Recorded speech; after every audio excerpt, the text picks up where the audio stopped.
welcome back. Basically, I wanted to obviously tell you guys about the books that I am planning on reading in 2025. Intentions, if you will, that I am making for 2025.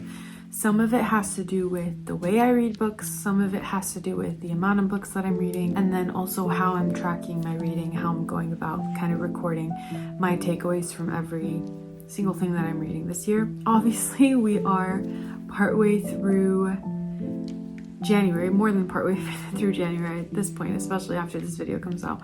But I still wanted to take the time to kind of set into like record slash like write down what I'm planning on doing for 2025, how I want to approach reading in books, especially because I'm foreseeing this year as being a very personally transitional kind of stressful year. I've mentioned this before, a little less so I think in the last few videos, but I am in my final year of the MFA at my school.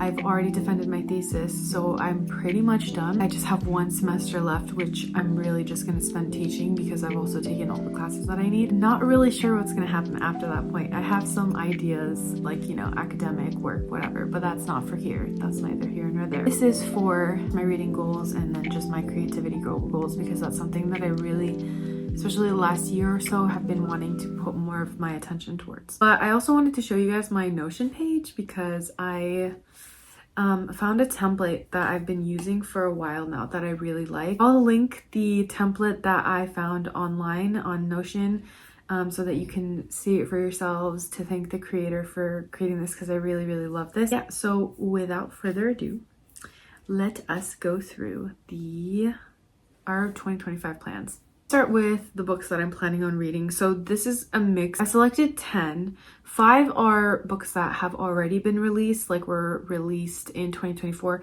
that I wanted to get to, but I just never got to them because I was reading other stuff. And then 5 of them are books that are getting released in 2025, books that are like at the top of my list that I'm like so excited to read. First things first, 5 books that I am very much intending to read as soon as possible in 2025. Books that I either already have or I have on hold from the library that were released last year / before last year, because they weren't all 2024 releases. The first one is Heir by Sabaa Tahir. I have that copy of the book right there. My friend got it for me for my birthday and I've been wanting to pick it up for a really long time, but I just had other things coming in from the library, and then I started doing my vlogs and I just never got around to reading it. Number in the Ashes series is truly one of my favorite book series of all time. I have a copy of it, probably will pick it up at some point in one of my vlogs. Very much intending to read this year. I wish I picked it up last year, but didn't get around to it. The next book that I really want to read, which is so funny because the number of delays that I have put on this book every time it's like been delivered to me in the library in Libby is probably more than 10 times. Just didn't feel like I was ready to approach it. I don't know about you guys, I think it is like partly a mood thing, but it's partly I want to know that I'll have like a good amount of time to sit and read and just like pay attention to it, hoping that hopefully probably in February, March, I'll be able to pick this up. Again, Libby has been begging me to take it off their hands. I'd really rather delay the delivery and remain at the top of the list as opposed to, you know, take it out, read a little bit, then it gets taken away from me and then I just don't read it and then whatever. Obviously, Ava Reid is the same author as one of my favorite books of last year, so I'm super excited for this book. And it is supposedly a retelling of Macbeth by Shakespeare, which I read that for my undergrad degree. Then the next book that I have, number 3, is As Long as the Lemon Trees Grow by Zoulfa Katouh. This is a book based off of like the wars in Syria. I know that there's like a relationship, there is like a romance in there. I don't know too much beyond that. I have heard things on 2 ends of the spectrum. There are some people who really like this book and some people who thought that it was too like underdeveloped, I guess you could say, in the sense of like the writing was not complete, like it didn't feel like it had been developed enough. So I'm very excited to read this because obviously I want to expand my reading. This is something that is interesting to me, and I've been wanting to read more from Arab authors. That is that one. And then the next book I'm really interested in reading is Salt Houses by Hala Alyan. She is a Palestinian author. I have heard so many good things about this book, and also her other book, Arsonist City. I actually was in a poetry group earlier, a poetry club earlier in 2024, and she was one of the guest speakers for one of the weeks, and was giving us prompts and stuff, and she was just so sweet, and everything that she was saying was just, it resonated so much. Hopefully I'll get around to it sooner rather than later. And then finally, I want to read The Septembers of Shiraz by Dalia Sofer. She is an Iranian writer. I don't know too much about her, and I don't know too much about the book. As far as I'm aware, it's like a romance story set during the Iranian Revolution, so I'm very interested to read this book. And then of course I have to include this by default.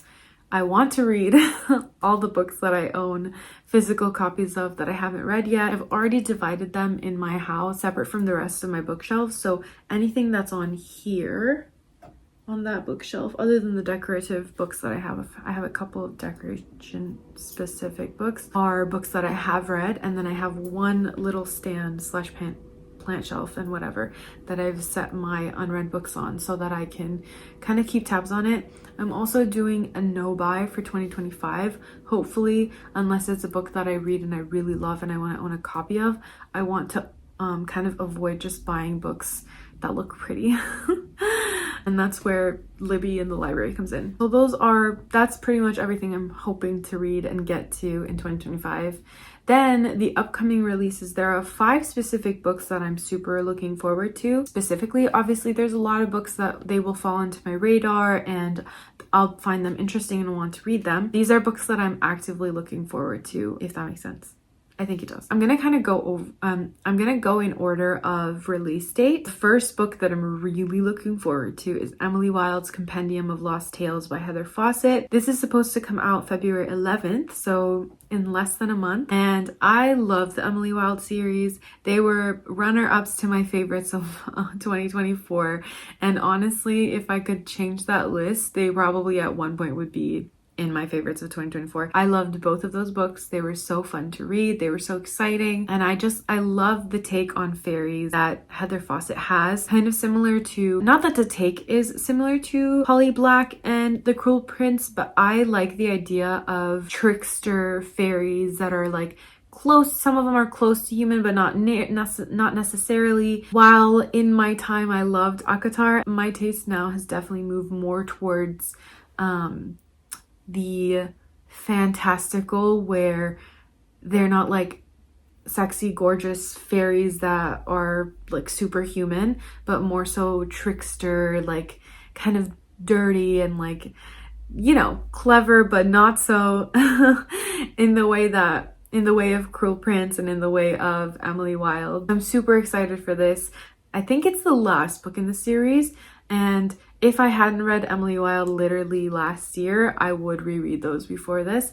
I remember from the 2 books so far, the second one I liked more. Okay, so then the next book that I'm really excited for is Fable for the End of the World by Ava Reid, because I have enjoyed Ava Reid's writing so much with Juniper and Thorn, and Wolf and the Woodsman wasn't too bad, but I didn't like it as much as Juniper and Thorn. I'm also really looking forward to reading Fable for the End of the World by Ava Reid. This is supposed to come out March 4th, so again, not too far off.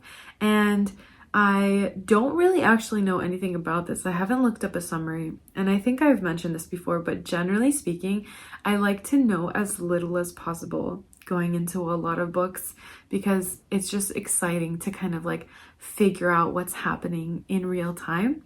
And yeah, so I don't really know anything about this one, but I do know it's Ava Reid, and at this point I trust her. We'll see. Hopefully it's good. A couple weeks after that one, I think literally 2 weeks after that, we have Sunrise on the Reaping by Suzanne Collins. I am really excited for this book. The Hunger Games is truly one of the book series that made me the reader I am and made me the person I am. I was obsessed with those books and the movies and Jennifer Lawrence and all of that. And I also discovered those books and watched those movies during a time that like was really rough. And so they're really integral to me. So I'm really excited for this one. I will say I'm a little bit hesitant because there is that line of like, is this happening as a money grab or are we doing it because we have something to say? I feel like Ballad of Songbirds and Snakes was very much something that came out and there was something to like that she was trying to say. I thought it was a good book, if a little long. I'm very interested to see what's going to happen with this one because obviously I'm really excited to be back in the Hunger Games world and like, you know, reading about those characters that we're also attached to, and also like kind of being able to critically read and analyze and see what there is to be said. And at the same time, I'm hoping that it's not going to be just like a cash grab writing Hamish's story just because everybody likes Hamish situation. So we'll see. I am excited for it. This is one of those books that like as soon as it comes out, I'm picking this up. The next book that I'm looking forward to is Bury Our Bones in the Midnight Soil by V.E. Schwab. I again don't know too much about this book, but I trust V.E. Schwab. Most of what she's written I have enjoyed, if not loved, but I've still enjoyed it.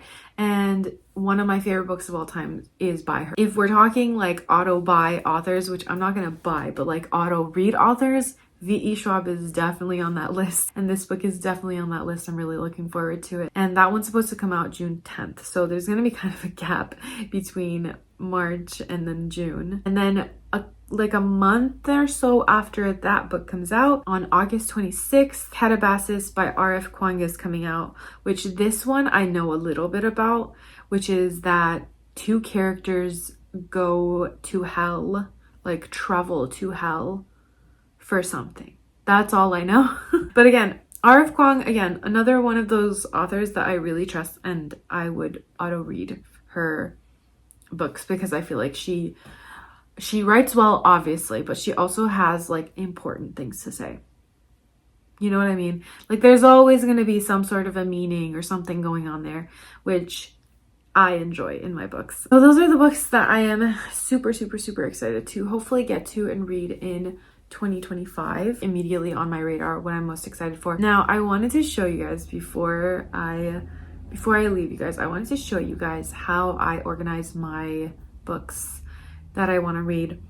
I struggled a little bit to keep up with this last year, and I think it's because I started doing it a little bit later in the year and then I kind of just gave up. But I want to show you guys my Notion page because I love Notion. So it'll hopefully show up in, I'll figure that out, but I'll show up in a corner probably. But I'm recording my screen now. I just wanted to show you guys kind of what I do. So this quote came with the Notion page that I downloaded, and I'll link the template into my descriptions in case you want to kind of copy that. But essentially the way that it works is it's set up so that you can kind of add whatever you want to. You can add books in your up next, you can add books in you're currently reading, and then obviously you can mark them finished. And I changed the challenges here. Genres challenge, I kind of made that up. I have to still sit down and decide like what books from what genres I want to read. And then around the world challenge, I've seen a lot of people doing this and I want to start doing it. And I just have to kind of figure out where to start and like how to input different books that I've already read, etc. And then I'm planning on adding a couple of other challenges to this just to like show you guys very briefly how it works. I will usually add a new book here and I am hoping to read. So I'll take one of the books, for example, that I'm planning on reading this year. So I'm gonna do Heir, and you just add that. And then obviously that's for when you're done reading. So you can put TBD or you can just leave it blank. And then completed, that's when you finish. Genre, fantasy. And you can select more you can select more than one. And then what's cool is that if you go into your little database, it'll show you what books that you've read or entered end up in this category. This is for 2024 only. Oops. Okay. So I will usually, it will kind of calculate your progress depending on what you input here, like current page versus total pages, and then it'll show you your percentage of progress. I don't usually do this just because it's a lot of work and I have not Goodreads. I have like Storygraph and Fable for that now. But you can also put a cover. So what I usually will do is Heir by Sabaa and just copy. Usually I'll put the one that I like the best. Ooh. Why do I not like any of these? It's because the stickers are on them. To your whatever. Once you download the file, put it like that. Once you add the image here, I'm not going to show you guys the whole process of like searching it up, but once you add the image here, it'll show up here. Like there you go. And then maybe like a little sneak peek. So what I do is, especially for the books that I want to be more intentional about note taking, this is for my reading vlog that I'm actually actively working on, but I write like notes for myself, copy quotes, and like summarize it, whatever kind of sticks to my mind, and then I just mark it as complete. This is really useful, I think, for me to kind of just be able to visualize like what I am, like what my plan of action is. And I'm probably going to end up sitting here and like adding my into my up next, what I am planning on picking up next immediately, so that every time I finish a book and go to enter it, I have kind of a visual of, okay, what do I want to pay attention to next, what I want to read next. That's kind of it, guys. I just wanted to show you guys, like, I just wanted to talk to you guys about the books that I'm really excited to read in 2025, and then I also wanted to show you my Notion plate, my Notion setup, and then kind of give you guys access to that if that's something that you like. It's really cool. I obviously personalize things here and there, like the little cat reading the book is something that I found on Pinterest, but generally it is super like easy to kind of figure out, and the original template it's cute. Like I said, I'll link it for you guys if that's something that you wanted to do. Hopefully, if any of those books weren't already on your radar, you can kind of have them on your radar if you want to pick them up and read them. And if so, then tell me which one of those you already were thinking about picking up and what you're excited about. Let's hope that I can start reading these really soon. I'm in the middle of filming my third reading vlog, which should be out soon after this video. And it's been an interesting one. So we'll see what happens with that. I am trying to drag myself a little bit out of a reading slump right now as well. So if you have any tips for that, let me know, because I am struggling. I always have to fix this. I don't know why it just keeps sliding back. I feel like even if I didn't move, it would slide back. But anyways, yeah. So if you have any suggestions for books that I should read to get myself out of this little reading slump that I've been in, that would be super, super helpful. I'm gonna leave you guys here. Thank you for watching. Thank you for joining me. I'm really happy to have you guys here. Hopefully I'll see you guys in another video very soon. Bye.